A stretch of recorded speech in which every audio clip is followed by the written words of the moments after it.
안녕하세요. 저는 프린스턴 대학교에서 인공지능 공학을 가르치고 있는 제임스 윌슨입니다. 한국이라는 나라는 정말 착각이 심한 것 같아요. 겨우 반도국가 주제에 선진국인 척 하더군요. 처음 한국행 비행기표를 예약했을 때 동료들은 제가 미쳤다고 생각했어요. 왜 하필 한국이냐, 거긴 북한이랑 전쟁 중이고 위험하지 않냐는 질문을 수십 번은 들었습니다.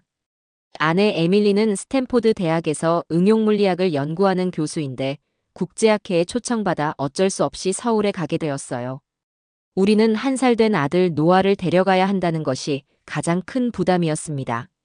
미국에서도 아이가 울면 눈살을 찌푸리는 사람들이 많은데 한국 같은 아시아 국가는 아이들에게 더 엄격하다고 들었거든요.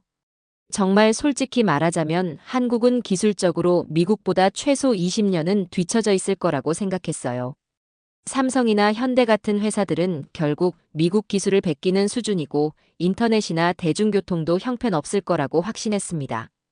그리고 한국 음식? 그냥 매운 김치와 불고기만 있는 단조로운 식문화라고 생각했어요. 한국어는 들어보면 왠지 화난 것처럼 들리고 케이팝이나 한국 드라마가 왜 인기인지 정말 이해할 수 없었습니다. 심지어 한국인들은 영어를 잘 못할 거라는 편견도 있었어요. 그런데 제가 얼마나 큰 오해를 하고 있었는지 지금부터 진실을 말씀드리겠습니다. 한국에 가기 전에는 그저 아시아의 작은 나라, 전쟁의 상처에서 겨우 회복된 개발도상국 정도로만 생각했어요. 역사책에서 배운 한국은 주변 강대국에 휘둘리기만 하는 약소국이었고 경제적으로도 별로 중요하지 않은 나라였습니다. 기껏해야 값싼 생산 공장이나 있는 곳, 그게 제가 알던 한국의 전부였어요. 실리콘밸리에서는 한국 기업들을 모방만 하는 기업이라고 비웃곤 했거든요. 아내 에밀리도 처음에는 한국행을 탐탁지 않게 생각했어요. 거기 가서 뭘 배울 수 있겠어? 라며 학회 참석을 망설이기도 했습니다. 우리 둘 다 아시아에 대한 경험이 일본과 중국 방문밖에 없었고 한국은 그저 그 둘의 중간쯤 되는 나라라고만 생각했어요. 그리고 솔직히 말하면 한국의 과학기술 수준이 미국의 절반도 안 될 거라고 무시했습니다. 무엇보다 걱정되었던 건 우리 아들 노아에 관한 문제였어요. 미국에서도 아이를 데리고 다니기가 쉽지 않은데 하물며 낯선 아시아 국가에서는 어떨지 상상도 되지 않았습니다. 한국인들이 아이들에게 엄격하고 공공장소에서 아이가 울면 더 심한 시선을 받을 거라고 생각했어요. 게다가 한국은 위생 상태도 좋지 않을 것이라는 편견도 있었습니다. 아이가 아플까봐, 음식을 먹지 못할까봐 수많은 걱정이 머릿속을 맴돌았어요.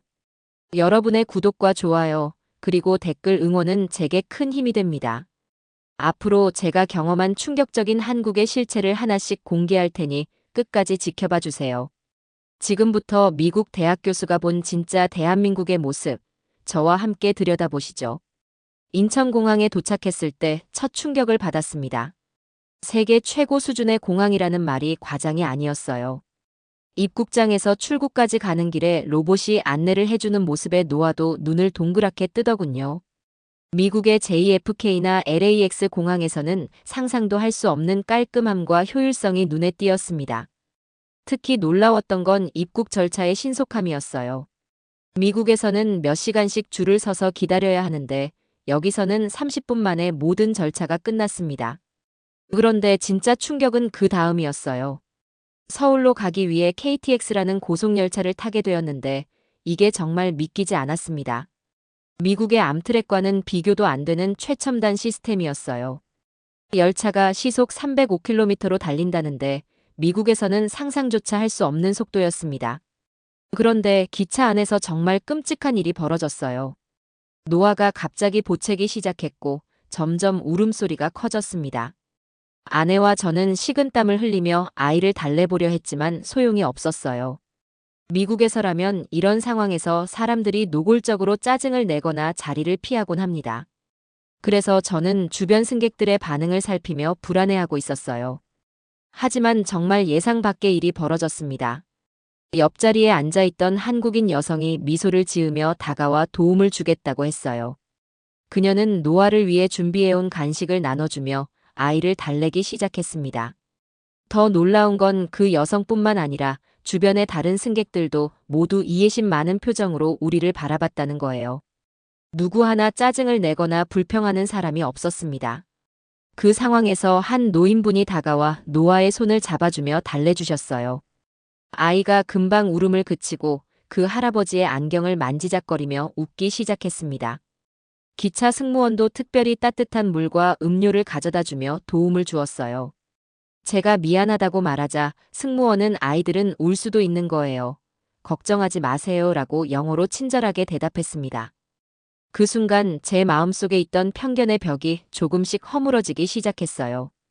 KTX는 미국의 어떤 열차보다 빠르고 편안했으며 승객들의 배려심은 상상 이상이었습니다. 특히 인상적이었던 점은 열차의 정시성이었어요.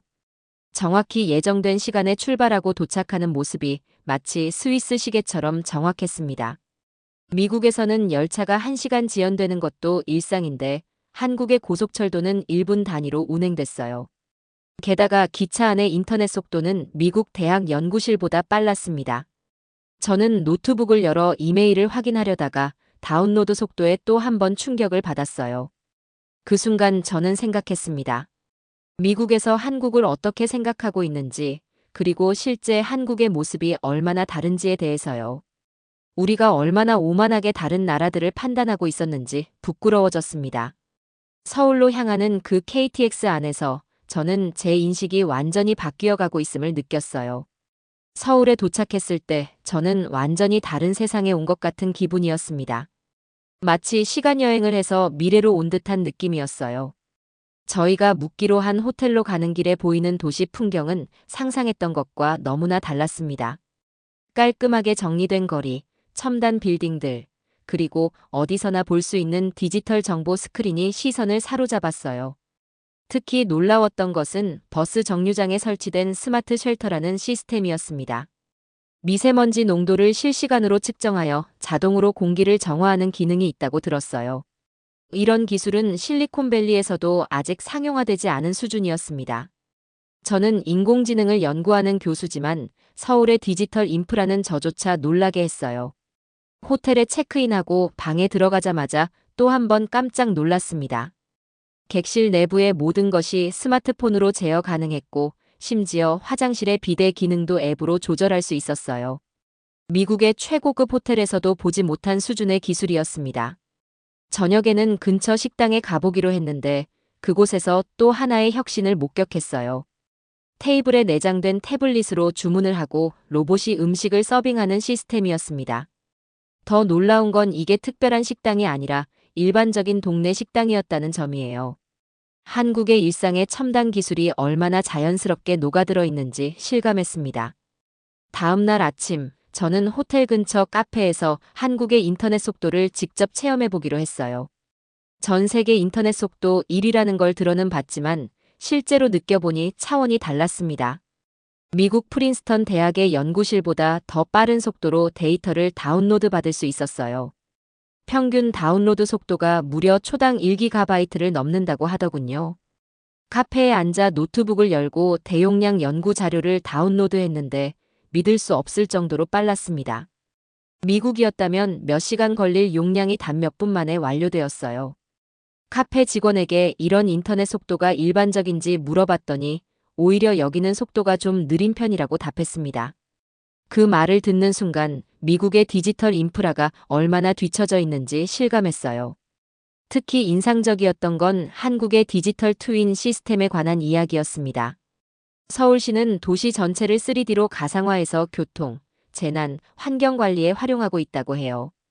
이 기술은 아직 미국에서는 일부 지역에서만 실험적으로 도입되고 있는 최첨단 솔루션입니다. 그날 저녁 에밀리와 함께 서울의 밤거리를 산책하면서 깨달았어요. 우리가 알던 한국은 너무나 왜곡되고 제한적인 정보였다는 것을요. 거대한 LED 스크린들이 빌딩을 수놓은 모습은 마치 영화 속 미래도시 같았습니다. 하지만 그것은 SF 영화가 아닌 현실이었고 이미 한국인들의 일상이었어요. 그런데 가장 놀라웠던 점은 이런 첨단 기술들이 개인의 삶의 질을 높이는 데 초점을 맞추고 있다는 것이었습니다. 기술을 위한 기술이 아니라 사람을 위한 기술이었어요. 그날 밤 호텔로 돌아오는 길에 에밀리와 나는 서로의 눈을 바라보며 웃음을 터뜨렸습니다. 우리가 얼마나 편협한 시각으로 세상을 바라보고 있었는지, 그리고 한국에 대해 얼마나 무지했는지를 깨달았기 때문이에요. 학회가 열리는 날, 저는 한국의 최첨단 연구기관인 카이스트를 방문할 기회가 있었습니다. 미국에서는 한국의 교육 시스템에 대해 주입식 교육이라는 편견을 가지고 있었어요. 창의성 없이 암기만 강조하는 시스템으로 알려져 있었죠. 그러나 카이스트의 연구실을 둘러보면서 제 생각이 완전히 바뀌게 되었습니다. 그곳에서 만난 한국 학생들의 연구 수준은 프린스턴이나 스탠포드 학생들을 능가했어요. 특히 로봇공학과 양자 컴퓨팅 분야에서는 미국보다 최소 2년은 앞서 있다는 인상을 받았습니다. 한 박사과정 학생이 개발 중인 자율주행 알고리즘은 테슬라의 최신 기술보다 정확도가 15% 높았어요. 그 학생은 겸손하게 자신의 연구를 설명했지만 그 내용은 세계적 수준을 넘어선 혁신적인 것이었습니다. 더 놀라운 것은 연구 인프라였어요. 미국의 대학들이 연방정부 지원금을 받기 위해 고군분투하는 동안 한국은 과감하게 R&D에 투자하고 있었습니다. 카이스트의 한 교수는 자신의 연구실이 받는 정부 지원금이 미국 대학의 3배라고 말했어요. 점심시간에 학생들과 대화를 나누면서 한국 교육의 또 다른 면을 발견했습니다. 그들은 암기식 교육이라는 과거의 한계를 인식하고 창의적 문제 해결 능력을 강조하는 방향으로 빠르게 변화하고 있었어요. 미국의 STEM 교육이 여전히 이론 중심이라면 한국은 실용적 응용에 초점을 맞추고 있었습니다. 한 학생은 고등학교 때부터 인공지능 알고리즘을 직접 개발했다는 이야기를 들려주었어요.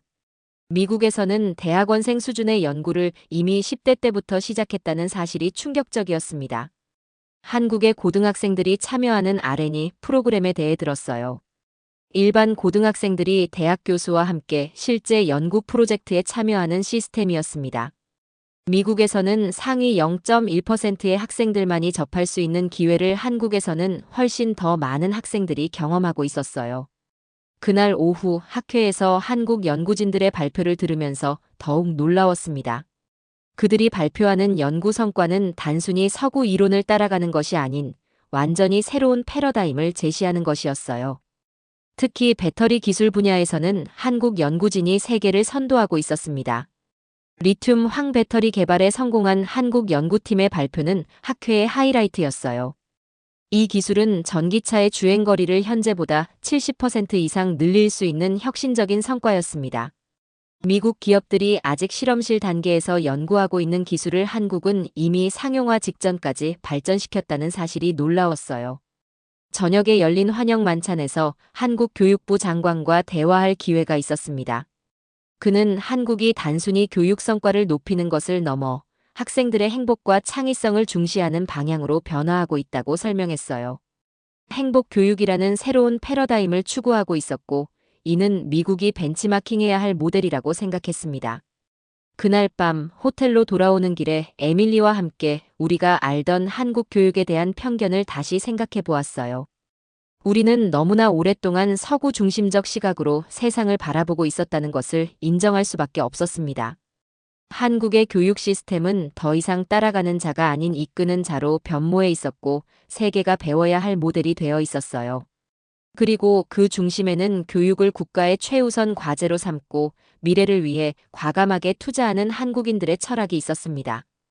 우리 미국인들이 간과했던 가장 중요한 사실을 깨달았어요. 교육의 진정한 힘은 시스템이 아닌 그것을 소중히 여기는 사회적 가치관에서 온다는 것을요. 학회 3일차 예상치 못한 일이 벌어졌습니다. 노아가 갑자기 고열로 아프기 시작했고 새벽 2시에 급하게 병원을 찾아야 했어요. 미국에서라면 응급실에 가서 몇 시간이고 기다려야 하는 상황이었습니다. 게다가 보험 문제로 수천 달러의 비용이 청구될 것이라 걱정이 앞섰어요. 호텔 프론트의 상황을 설명하자 직원은 즉시 근처에 24시간 소아과 병원을 예약해 주었습니다. 불과 10분 만에 택시를 타고 병원에 도착했고 예약이 되어 있어 즉시 진료를 받을 수 있었어요. 진료실에 들어서자마자 의사는 완벽한 영어로 상황을 물어봤고 노아를 세심하게 진찰했습니다. 최첨단 의료 장비로 정밀 검사를 진행했는데 그 과정이 믿을 수 없을 정도로 신속했어요. 미국에서는 이런 검사를 받으려면 최소 몇 시간에서 며칠까지 기다려야 하는데 말입니다. 의사는 빠르게 진단을 내리고 노아에게 필요한 처방을 해주었어요. 놀라웠던 것은 병원비였습니다. 보험도 없는 외국인인 우리에게 청구된 금액은 고작 $65 정도였어요. 미국이었다면 같은 진료에 최소 $2,000는 청구되었을 겁니다. 의사는 노아의 상태에 대해 상세히 설명해주며 걱정하지 말라고 안심시켜 주었어요. 심지어 호텔로 돌아가는 길에 약을 먹일 때 주의사항까지 친절하게 알려주셨습니다. 그날 밤 에밀리와 저는 한국의 의료 시스템에 대해 깊은 인상을 받았어요. 다음 날 노아의 상태는 훨씬 좋아졌고 우리는 그 병원에 대해 더 알아보기로 했습니다. 알고 보니 한국은 세계에서 가장 발달된 의료 시스템 중 하나를 보유하고 있었어요. 미국보다 의료비는 5분의 1 수준인데 의료기술은 오히려 더 앞서 있었습니다. 특히 디지털 헬스케어 분야에서 한국은 이미 세계를 선도하고 있었어요. 호텔 근처 약국에 방문했을 때도 놀라웠습니다. 처방전이 디지털로 전송되어 이미 약이 준비되어 있었고 약사는 약의 복용법을 상세히 설명해 주었어요. 미국에서는 약국에서 약을 받기까지 평균 40분을 기다려야 하는데 여기서는 5분도 걸리지 않았습니다. 그날 오후 에밀리는 한국의 원격 의료 시스템에 대한 세미나에 참석했어요. 한국은 이미 5G를 활용한 원격 수술 기술을 개발해 세계 최초로 성공적인 사례를 만들어냈다고 합니다. 시골의 작은 병원에서도 서울의 대형 병원 의사가 로봇팔을 원격으로 조종해 수술을 할 수 있는 기술이었어요. 미국에서는 아직 실험 단계인 이 기술이 한국에서는 이미 실제로 활용되고 있다는 사실이 놀라웠습니다. 더 흥미로웠던 건 한국의 스마트 병원 시스템이었어요. 인공지능이 환자의 상태를 모니터링하고 빅데이터를 활용해 최적의 치료법을 제안하는 시스템이었습니다. 이 기술 덕분에 한국의 암 치료 성공률은 세계 최고 수준에 도달했다고 해요. 특히 위암과 대장암 생존율은 미국보다 15% 이상 높았습니다. 그리고 가장 인상적이었던 점은 이런 최첨단 의료 시스템이 특별한 소수만 이용하는 것이 아니라는 거예요. 국민 모두가 저렴한 비용으로 세계 최고 수준의 의료 서비스를 받을 수 있는 시스템이었습니다. 한국의 평균 수명이 OECD 국가 중 최상위권인 이유를 알 것 같았어요. 노아가 아픈 것은 분명 힘든 경험이었지만 덕분에 우리는 한국 의료의 진면목을 체험할 수 있었습니다. 미국으로 돌아가면 반드시 우리의 의료 시스템을 개선하기 위해 한국의 사례를 연구해야겠다고 생각했어요. 그리고 한국에서 경험한 이 놀라운 의료 시스템을 많은 미국인들에게 알려야겠다고 다짐했습니다. 노아가 건강을 회복한 후 우리는 한국의 식문화를 본격적으로 체험해 보기로 했습니다. 미국에서는 한국 음식이라고 하면 그저 불고기와 김치 정도만 알려져 있었어요. 맵고 자극적인 음식이라는 선입견도 있었습니다. 하지만 실제 한국의 식문화는 제가 상상했던 것보다 훨씬 다양하고 세련되었어요. 학회 관계자의 추천으로 찾아간 한 전통 한식당에서 처음으로 한정식을 경험했습니다. 테이블 전체를 가득 채운 작은 그릇들, 각각 다른 맛과 색상의 음식들이 예술작품처럼 펼쳐졌어요. 가장 놀라웠던 건 이 모든 요리가 자연의 재료를 사용해 만들어졌다는 점이었습니다. 화학 조미료나 과도한 설탕, 지방이 아닌 자연 그대로의 맛을 살린 요리였어요. 미국의 패스트푸드에 길들여진 제 입맛에는 처음엔 낯설었지만 점점 그 깊은 맛에 매료되기 시작했습니다. 식당 주인은 음식마다 500년 이상 된 전통과 철학이 심지어 약용 효과까지 있다고 설명해 주셨어요. 단순한 음식이 아니라 영양과 건강, 철학이 담긴 문화적 유산이라는 것을 알게 되었습니다. 특히 인상적이었던 것은 발효식품의 과학이었어요. 김치, 된장, 고추장 같은 발효식품들은 현대 영양학에서도 최고의 건강식으로 인정받고 있었습니다. 미국에서 최근 몇 년간 프로바이오틱스가 인기를 끌고 있는데 한국인들은 수천 년 전부터 이를 일상적으로 섭취해왔다는 사실이 놀라웠어요. 한국의 암 발병률이 상대적으로 낮은 이유 중 하나가 바로 이런 전통 식문화 때문이라는 연구 결과도 있었습니다. 다음 날 우리는 현지 가정식을 경험할 기회가 생겼어요. 학회에서 만난 한국인 교수님이 자택으로 우리 가족을 초대해 주셨습니다. 그의 어머니가 직접 만든 전통 한식은 레스토랑보다 더 맛있고 정성이 가득했어요. 특히 김치는 집마다 비법이 다르다는 것을 알게 되었습니다. 그런데 무엇보다 감동적이었던 것은 그 가족의 환대였어요. 마치 오랫동안 알고 지낸 친척처럼 우리를 대해주셨고, 특히 노아에게 무한한 애정을 보여주셨습니다. 어떤 미국 가정도 처음 만난 외국인을 이렇게 따뜻하게 대접하지 않을 거라고 생각했어요. 식사 후 그 교수님은 특별한 것을 보여주셨습니다. 그의 가족이 400년 넘게 보존해온 종가의 비법장이었어요. 된장과 간장의 원액을 수백 년 동안 이어받아 발효시킨 것으로 현대 과학으로도 완벽히 재현할 수 없는 깊은 맛을 가지고 있었습니다. 그는 이것이 단순한 음식 조미료가 아니라 가문의 역사이자 정체성이라고 설명했어요. 미국에는 이런 식문화의 깊이와 전통이 없다는 사실이 부럽게 느껴졌습니다. 귀국 전날, 우리는 서울의 현대적인 퓨전 레스토랑도 방문했어요. 한국의 전통 식재료와 조리법을 현대적으로 재해석한 음식들은 세계 최고급 레스토랑과 비교해도 손색이 없었습니다. 특히 한국의 젊은 셰프들이 전통을 존중하면서도 혁신을 추구하는 자세가 인상적이었어요. 미국의 음식 트렌드는 대부분 유럽이나 중남미에서 영향을 받지만 앞으로는 한국 음식이 세계 식문화를 주도할 것이라고 확신했습니다. 실제로 뉴욕과 LA의 최고급 레스토랑들이 이미 한국 음식에서 영감을 얻은 메뉴를 선보이고 있었어요. 한국을 떠나기 전날 밤, 에밀리와 나는 한국 음식의 매력에 완전히 빠져 있었습니다. 처음에는 맵고 낯선 음식이라 걱정했던 것이 무색하게, 이제는 미국으로 돌아가면 한국 음식을 그리워할 것 같았어요. 놀랍게도 노아도 한국 음식을 무척 좋아하게 되었습니다. 특히 어린이용으로 손질된 김과 밥을 정말 맛있게 먹는 모습이 귀여웠어요. 한국의 식문화는 단순한 맛의 문제를 넘어 건강과 공동체, 역사와 철학이 녹아든 총체적 문화였습니다. 그리고 그 중심에는 언제나 사람에 대한 배려와 정성이 있었다는 점이 가장 감동적이었어요. 한국에서의 시간이 흐르면서 우리는 또 다른 놀라운 측면을 발견하게 되었습니다. 바로 한국 사회의 믿을 수 없는 안전성과 사회 시스템의 효율성이었어요. 어느 날 저녁 에밀리와 저는 노아를 유모차에 태우고 늦은 시간까지 서울 도심을 산책했습니다. 미국에서는 상상도 할 수 없는 일이었어요. 뉴욕이나 LA에서는 밤 10시 이후에 아이를 데리고 도심을 걷는 것은 위험한 행동으로 간주됩니다. 하지만 서울의 밤거리는 놀랍도록 안전했고 여성들이 혼자 걷는 모습도 쉽게 볼 수 있었어요. 범죄율 통계를 찾아보니 한국은 세계에서 가장 안전한 국가 중 하나였습니다. 살인율은 미국의 약 14분의 1 수준, 강도는 약 20분의 1 수준이었어요. 이런 안전한 사회가 가능한 이유가 궁금해 현지 경찰관과 대화할 기회가 있었습니다.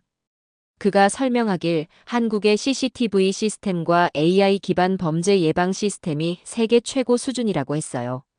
실제로 서울 시내에는 약 3만 8천 개의 지능형 CCTV가 설치되어 있고 AI가 이상 행동을 실시간으로 감지한다고 합니다.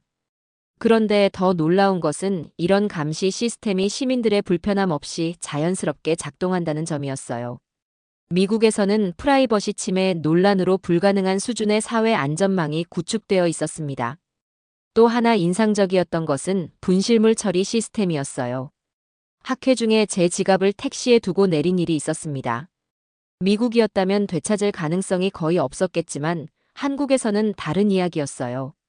호텔 직원에게 상황을 설명하자 그는 웃으며 걱정하지 말라고 했습니다.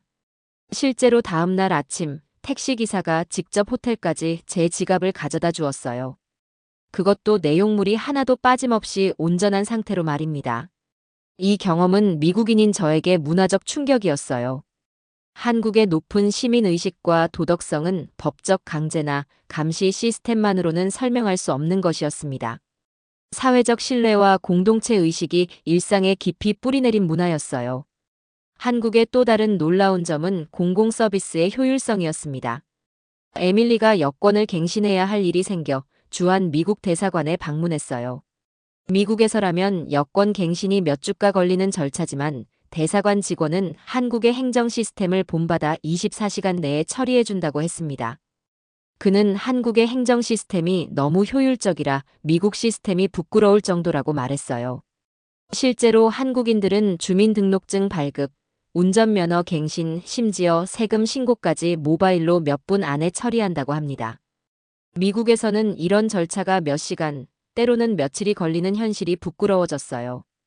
또한 한국의 재난 대응 시스템도 세계 최고 수준이었습니다. 우리가 머무는 동안 지진 경보가 발령된 적이 있었어요. 순간 모든 휴대폰에 동시에 경보가 울리고 정확한 대피 정보가 제공되었습니다. 미국의 재난 경보 시스템은 종종 오작동하거나 정보가 부정확한데 한국은 달랐어요. 이런 경험들이 모여 제 마음속에 한 가지 의문이 생겼습니다. 왜 미국 언론은 한국의 이런 발전된 모습을 제대로 보도하지 않는 걸까요? 우리가 알던 한국은 단편적이고 왜곡된 이미지였다는 것을 깨달았어요. 미국인들은 한국을 여전히 개발도상국 정도로 생각하며 북한과의 갈등만 기억하고 있었습니다. 그러나 실제 한국은 이미 많은 분야에서 미국을 훨씬 앞서가고 있었어요. 특히 사회 안전망, 공공서비스, 시민의식 측면에서는 미국이 배워야 할 점이 많았습니다. 그리고 이 모든 발전이 불과 70년 만에 이루어졌다는 사실이 더욱 놀라웠어요. 전쟁의 폐허에서 세계 최고 수준의 안전하고 효율적인 사회를 건설한 한국인들의 저력에 감탄했습니다. 미국으로 돌아가면 꼭 이런 한국의 모습을 널리 알려야겠다고 다짐했어요. 우리 사회가 안고 있는 많은 문제들의 해결책을 이미 한국이 실현해내고 있었기 때문입니다. 한국 방문 마지막 주, 우리는 서울 외곽의 생태도시 송도를 방문할 기회가 있었습니다. 이곳은 제가 지금까지 본 어떤 도시와도 달랐어요. 전체 도시가 처음부터 친환경적으로 설계되어 탄소 발자국을 최소화하는 방식으로 운영되고 있었습니다. 미국의 어떤 도시도 이런 수준의 환경 인프라를 갖추지 못했다는 사실이 부끄러웠어요. 송도에서 가장 인상적이었던 것은 스마트 쓰레기 처리 시스템이었습니다. 주거 단지마다 설치된 자동 진공 쓰레기 수거 시스템은 쓰레기 트럭이 필요 없게 만들었어요. 쓰레기가 지하 관로를 통해 자동으로 분류 처리장으로 이동하는 시스템이었습니다. 이 기술 하나만으로도 도시의 탄소 배출량이 40% 가까이 감소했다고 해요. 또한 송도의 모든 건물은 LED 인증을 받은 친환경 건축물이었습니다. 빌딩 외벽에 설치된 태양광 패널과 빗물 재활용 시스템이 에너지 자립도를 높이고 있었어요. 미국에서는 일부 프리미엄 건물에만 적용되는 기술이 여기서는 기본이었습니다. 이 도시를 설계한 한국 도시계획자와 대화할 기회가 있었어요. 그는 한국이 개발한 스마트 그리드 기술이 어떻게 도시 전체의 에너지 효율을 최적화하는지 설명해 주었습니다. 인공지능이 실시간으로 에너지 사용량을 분석하고 분배하는 시스템이었어요. 특히 인상적이었던 것은 송도의 바이오필릭 디자인 철학이었습니다. 도시 전체가 자연과 조화를 이루도록 설계되어 거대한 중앙공원이 도시의 허파 역할을 했어요. 공기의 질이 놀랍도록 좋았고 도심 속에서도 다양한 생물들이 서식하고 있었습니다. 이런 환경 친화적 도시 설계가 주민들의 정신 건강에도 긍정적인 영향을 미친다는 연구 결과도 있었어요. 송도에서 돌아오는 길에 한국의 또 다른 환경 혁신 기술을 알게 되었습니다. 바로 스마트 수처리 시스템이었어요. 한국은 세계에서 가장 심각한 물 부족 국가 중 하나였지만 혁신적인 기술로 이 문제를 극복했다고 합니다. 하수를 식수 수준으로 정화하는 기술을 개발해 물 자원의 99%를 재활용하고 있었어요. 미국 캘리포니아가 가뭄으로 고통받는 동안 한국은 이미 해결책을 찾아낸 셈이었습니다. 또한 한강 주변에 설치된 수질 정화 생태계도 놀라웠어요. 자연식물과 미생물을 활용해 강물을 정화하는 시스템이었습니다. 1970년대만 해도 심각하게 오염되었던 한강이 이제는 도시 한가운데서 수영할 수 있을 정도로 깨끗해졌다고 해요. 한국의 폐기물 재활용률도 세계 최고 수준이었습니다. 일반 가정에서 쓰레기를 6종류 이상으로 분리하는 것이 일상이라고 했어요. 그 결과 한국의 폐기물 재활용률은 86%에 달했고 이는 미국의 34%보다 훨씬 높은 수치였습니다. 더 놀라웠던 건 한국의 자원순환 경제 모델이었어요. 폐기물을 단순히 처리하는 것이 아니라 새로운 자원으로 변환하는 시스템을 구축하고 있었습니다. 플라스틱 폐기물을 도로 건설 자재로 활용하는 기술도 이미 상용화 단계에 있었어요. 귀국을 앞두고 방문한 서울 에너지 드림센터에서는 한국의 신재생 에너지 정책을 배웠습니다. 한국은 2050년까지 탄소 중립 달성을 목표로 하고 있었고, 이를 위한 실질적인 로드맵이 있었어요. 특히 한국이 개발 중인 차세대 수소 에너지 기술은 세계 최고 수준이었습니다. 수소를 생산하고 저장하는 기술에서 한국 기업들이 이미 세계 시장을 선도하고 있었어요. 미국이 아직도 화석 연료에 의존하고 있는 동안 한국은 이미 미래 에너지로의 전환을 적극적으로 추진하고 있었습니다. 한국의 환경 기술과 지속 가능성에 대한 접근 방식은 미국보다 훨씬 진보적이었어요. 더 놀라운 건 이 모든 변화가 불과 10에서 15년 사이에 이루어졌다는 사실이었습니다. 한국인들의 위기를 기회로 바꾸는 능력, 그리고 미래를 위한 과감한 투자 정신이 인상적이었어요. 미국으로 돌아가면 꼭 이런 한국의 환경 기술을 연구하고 도입할 수 있는 방안을 모색해야겠다고 생각했습니다. 지구의 미래를 위한 해답이 이미 한국에 있었기 때문이에요. 한국에서의 2주간의 여정이 끝나고 미국으로 돌아가는 비행기에 올랐습니다. 창밖으로 점점 멀어지는 서울의 야경을 바라보며 깊은 생각에 잠겼어요. 처음 한국에 왔을 때 가졌던 편견과 지금의 인식이 얼마나 달라졌는지 되돌아보게 되었습니다. 눈앞에 펼쳐졌던 한국의 모습은 미국 언론이나 학계에서 묘사하는 것과는 너무나 달랐어요. 인천공항에서 마지막으로 경험한 일이 아직도 생생합니다. 출국 심사대에서 우리 가족을 처리해주던 직원이 노아에게 작은 태극기 배지를 선물해 주었어요.